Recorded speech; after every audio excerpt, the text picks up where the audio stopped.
Hello students, welcome. I hope you are all doing good.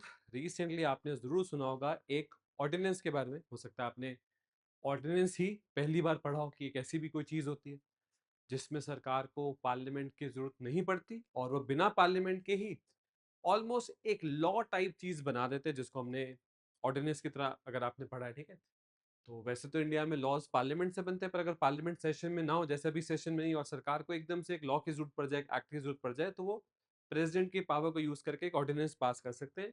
Recently जो government ने ordinance पास किया उसमें supreme court की स्ट्रेंथ को बढ़ा दिया गया फ्रॉम 33+1 टू 37+1। तो +1 सीजीआई चीफ जस्टिस और 33 से 37 जो सुप्रीम कोर्ट के जजेस है, स्ट्रेंथ बढ़ा देगा। मतलब अब 4 एडिशनल जजेस सुप्रीम कोर्ट में अपॉइंट हो जाएंगे। वाई? ज्यादा जजेस होंगे तो वो ज्यादा केसेस को सुन पाएंगे। तो जो पेंडिंग केसेस का नंबर है, जो कि ऑलमोस्ट है 93,000 से ज्यादा, तो जो पेंडिंग केसेस का नंबर है वो कम होगा। लॉजिकली तो बात सही है कि अगर कोई काम करने के लिए 4 लोग लगा रहे हैं, मे बी 2 घंटे, तो आप लोग बढ़ा दो 5 6 7 कर दो, 2 घंटे से कम टाइम लगना चाहिए। ठीक है, लॉजिकली तो ये चीज ठीक है, पर क्या ये एक्चुअल में पॉसिबल है? बस वही हमने आज यहाँ पर डिस्कस करना है। विल मोर जजेस फिक्स इंडियाज सुप्रीम कोर्ट? क्या ऐसा तो नहीं होगा कि जजेस का नंबर बढ़ाने से प्रॉब्लम और बढ़ सकती है? ये पेंडिंग केसेस का नंबर और बढ़ सकता है, क्योंकि डिस्प्यूटिंग डिसीजंस या कॉन्ट्राडिक्टिंग डिसीजंस भी हमने सुने। अगर आपको पता हो, रिसेंटली यूएपी है, यूआपा में बेल दी जाएगी कि नहीं दी जाएगी, तो वो तो सुप्रीम कोर्ट में एक इंटरनल कॉन्ट्राडिक्शन ही होगी थी। ठीक है, आई होप आप चीज को समझ पाए। ठीक है, शुरू करते हैं। तो पहले तो अच्छी खासी पेंडेंसी है, मतलब सुप्रीम कोर्ट टेक्निकली सिर्फ एक कोर्ट है और 1 लाख के आसपास, या कह लो 94,000 के आसपास केसेस पेंडिंग है। ठीक है, अब स्ट्रेंथ तो बढ़ा दी, तो टेक्निकली एक्सपेक्ट भी ये किया जाएगा कि भाई अब ज्यादा जजेस हो जाएंगे तो वो ज्यादा केसेस को सुन पाएंगे, पेंडिंग केसेस खत्म होंगे। पर क्या सुप्रीम कोर्ट ऐसे काम करता भी है कि हाँ, आओ वे केस सुनाओ और ये लो डिसीजन, जाओ केस खत्म? ऐसे नहीं होता। सुप्रीम कोर्ट का एक बहुत ही स्पेसिफिक रूल है, वो कोई लोकल कोर्ट या किसी डिस्ट्रिक्ट कोर्ट की तरह काम नहीं करता। ये हमारे लिए जानना बहुत जरूरी है। सुप्रीम कोर्ट में कोई कॉन्स्टिट्यूशनल डिस्प्यूट, कोई स्टेट टू स्टेट डिस्प्यूट, कोई स्टेट वर्सेस गवर्नर डिस्प्यूट, ये सब चीजें ज्यादा आती है।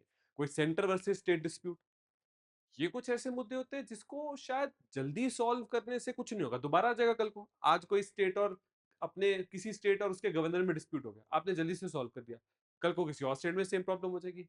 शायद सही सोल्यूशन होता कि आप टाइम लेकर एक पर्टिकुलर स्टेट के लिए एक सोल्यूशन निकाल के सारी स्टेट्स पे उसको अप्लाई कर देते हैं। आई होप आप इस चीज को समझ पा रहे हो। ठीक है, तो देखो, सबसे पहले तो क्या है, गवर्नमेंट ने यहां पर एक ऑर्डिनेंस पास किया।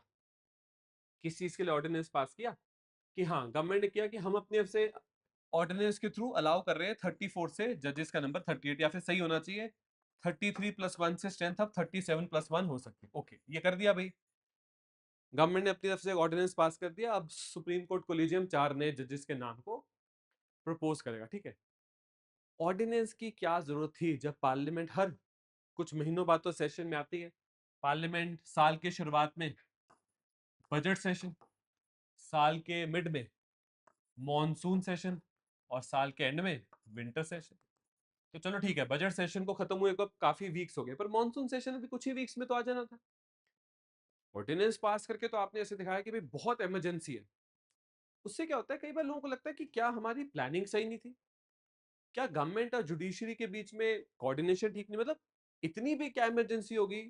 अगर सच में इतनी प्रॉब्लम थी तो अभी कुछ टाइम पहले बजट सेशन जब था पार्लियामेंट का, तब एक्ट पास करते। ये देखो, यहाँ पे एक चीज लिखी है ना कि सरकार ने ये बिल पास किया। असल में ना ये बिल अभी नहीं पास हुआ, अभी तो ऑर्डिनेंस के थ्रू। ऑर्डिनेंस क्या होता है? जैसे मान लो सरकार को एक एक्ट बनाना है, कानून बनाना है, तो सरकार को पार्लियामेंट की जरूरत है। पार्लियामेंट साल की शुरुआत में बजट सेशन, साल के मिड में मॉनसून सेशन और साल के एंड में विंटर सेशन में बैठती है। तो सरकार को अगर एक एक्ट बनवाना है, तो अगर पार्लियामेंट सेशन में है तो पार्लियामेंट में बिल पास करो, बिल पेश करो, पास करवाओ, बिल पास हो गया, एक्ट बनवा लो, एक्ट को लागू कर दो। ठीक है, ये तो सही तरीका है इंडिया में कानून लाने का। अगर कभी कोई इमरजेंसी हो जाए और तब सरकार को कोई कानून बनाना हो और तब पार्लियामेंट सेशन में ना हो, तो सरकार एक ऑर्डिनेंस भी पास कर सकती है। उसमें सरकार प्रेसिडेंट की पावर को यूज करते हैं। तो आप बोलोगे इसमें क्या है, ये तो फिर सेम ही हो गया, ऑर्डिनेंस भी कानून है, एक्ट भी कानून है। नहीं, ऑर्डिनेंस आता है सिर्फ शॉर्ट ड्यूरेशन के लिए, 6 महीनों के लिए। एक्ट तो आ गया तो आ गया, वो तो हमेशा के लिए आ गया। ऑर्डिनेंस आता है शॉर्ट ड्यूरेशन के लिए, ठीक है। तो ऑर्डिनेंस की जरूरत पड़ती है जब बहुत इमरजेंसी हो। पर क्या सुप्रीम कोर्ट में ऐसे इमरजेंसी थी जजेस का नंबर बढ़ाने की? अब ये बहुत बड़ा सवाल है। इससे क्या होता है, एक तरह से ट्रस्ट इशू आ जाते हैं लोगों के अपनी जुडिशरी पे, अपनी गवर्नमेंट पे। तो अभी कुछ ही दिनों की बात है, कुछ वीक्स में मॉनसून सेशन आ जाना था पार्लियामेंट का, तब सरकार बनवा लेती है आराम से अपना एक्ट। अब वो क्या करेंगे, अभी वो ऑर्डिनेंस लेकर आए हैं, इस ऑर्डिनेंस को एक्ट की तरह वो भी मॉनसून सेशन में पेश करेंगे और तब इसको एक्ट बनवा देंगे। अभी ऑर्डिनेंस है, ठीक है। तो ये जो इन्होंने एक ऑर्डिनेंस पास किया ना, इससे असल में थोड़ा सा तो एक आप कह लो डिबेट या डिस्कशन या डाउट लोगों में आता ही आता है कि क्या ये सही तरीका भी था, क्या सरकार ने जो किया वो सही किया, क्या ऐसे ही होना चाहिए था, क्या ऑर्डिनेंस की जरूरत थी, क्या इमरजेंसी इतनी बढ़ गई थी, क्या नंबर ऑफ केसेस, देखो ऐसा तो नहीं एकदम से केसेस 94,000 हुए, तो बहुत टाइम से पेंडिंग थे। आई होप आप इस चीज को समझ पाए। Okay, why does the root matter?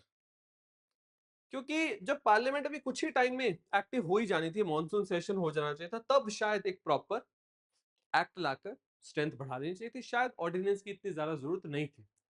Okay, अब हम देखते हैं कि ये केसेस इतने पेंडिंग हो क्यों रहे, प्रॉब्लम क्या है।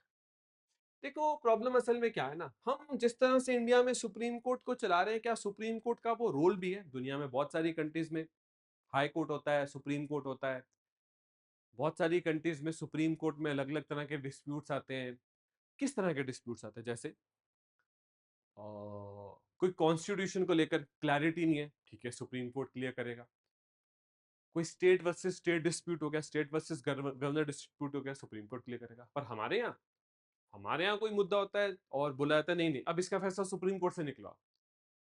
गवर्नमेंट ही बार बार, ये सोचो हमारी कंट्री में स्टेट वर्सेस गवर्नर का डिस्प्यूट कितनी बार आ चुका है। एक बेंच फैसला सुनाएगा, वो कुछ बोलेगा, दूसरा बेंच अगर थोड़ा सा भी कॉन्ट्रडिक्ट करेगा तो बोलेगा एक बिगर बेंच बनाओ, तो उसी में चीजें फंसी रहती है।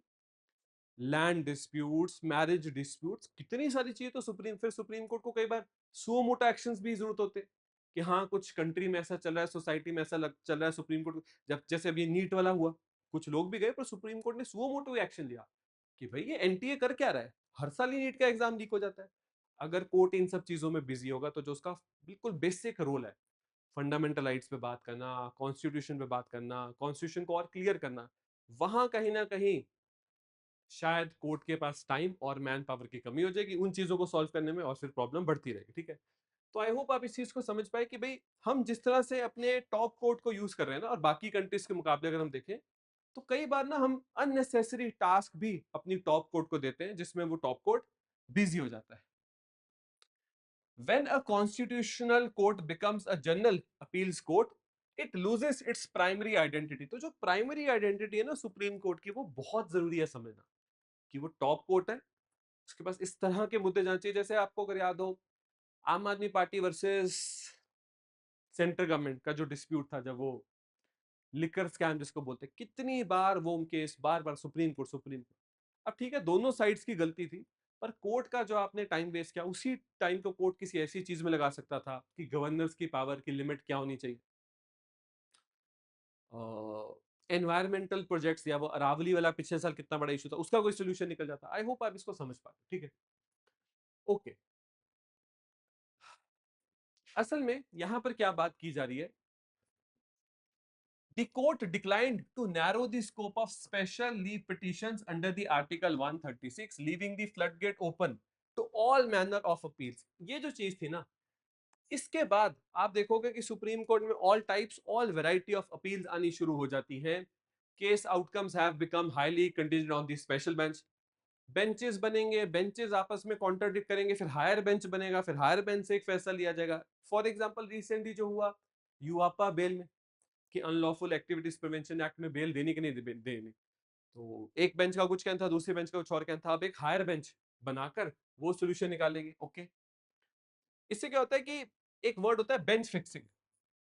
कि आपको जो फैसला मिलेगा, जो आउटकम आएगा केस का, वो इस पे डिपेंड नहीं करेगा कि लॉ क्या कहता है या जुडिशियल कहती है, उस पर डिपेंड करेगा कि आपके वाले बेंच में कौन से जजेस हैं। तो उससे ऑफकोर्स ओवरऑल ट्रस्ट और डाउन होता है।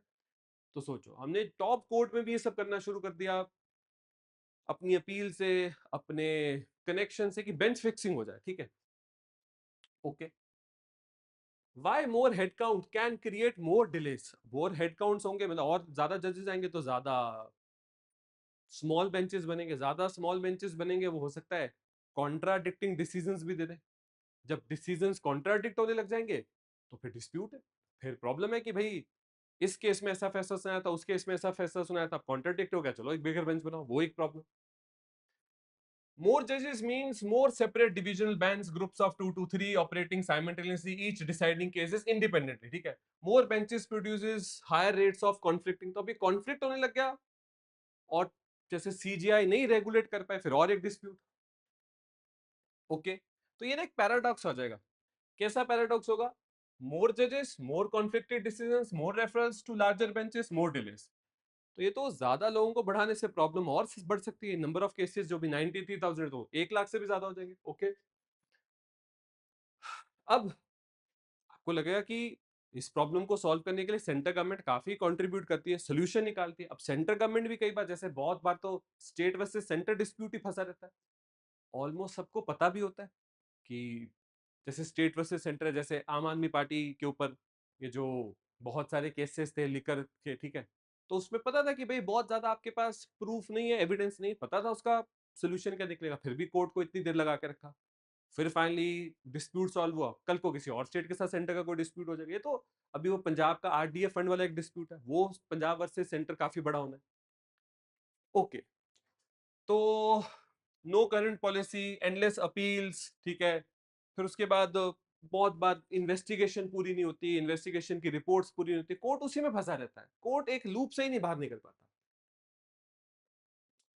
The government passes a bill to reduce pendency while its own litigations। खुद ही गवर्नमेंट मतलब अपने सोलिसिटर जनरल सबसे लिटिगेशंस भी दिलवा देंगे, और प्रॉब्लम और प्रेशर और बढ़ता रहेगा।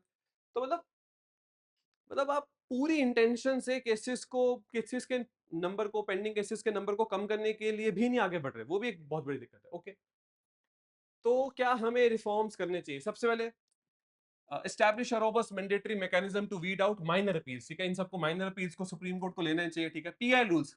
अब किसी भी टॉपिक पे कोई भी जो पीएल है उसमें कुछ हद तक फिल्ट्रेशन सिस्टम होना चाहिए। ओके, जुडिशियल टाइमिंग, ठीक है, ओरल आर्गुमेंट्स, ये जो आर्गुमेंट्स है ना, ये एंडलेस नहीं होनी चाहिए, एक टाइम बाउंड तरीके से आर्गुमेंट्स होनी चाहिए, क्योंकि 1 घंटा आपने ओरल आर्गुमेंट्स में ज्यादा लगाया तो वो किसी और इंपॉर्टेंट केस में 1 घंटा लगाया जा सकता है। Okay, manage judicial time, written submissions को ज्यादा प्रेफरेंस यहां पर देनी चाहिए as compare to oral submissions. ठीक है, तो आई होप इस पूरी वीडियो में आपको समझ में लगा कि एक ऑर्डिनेंस को पास करके गवर्नमेंट ने सुप्रीम कोर्ट की जो स्ट्रेंथ है उसको बढ़ाने का अपने से अप्रूवल दे दिया। कोलिजियम 4 जजेस का नाम प्रपोज करेगा, या ऑलमोस्ट वो फाइनल हो चुके हैं, आपने देखा होगा सोशल मीडिया में आने भी शुरू हो गए। क्या इससे प्रॉब्लम, पहले तो मैंने आपको समझाया प्रॉब्लम क्या है, क्या इससे प्रॉब्लम का सोल्यूशन निकलेगा नहीं निकलेगा, और सोल्यूशन इतना इजी नहीं है, काफी कॉम्प्लिकेटेड है, उसके बारे में हमने बात करी। ठीक है, मिलेंगे हम अपनी ऐसे ही नेक्स्ट टॉपिक वीडियो में, तब तक thank you and have a very successful. Thank you students, thank you.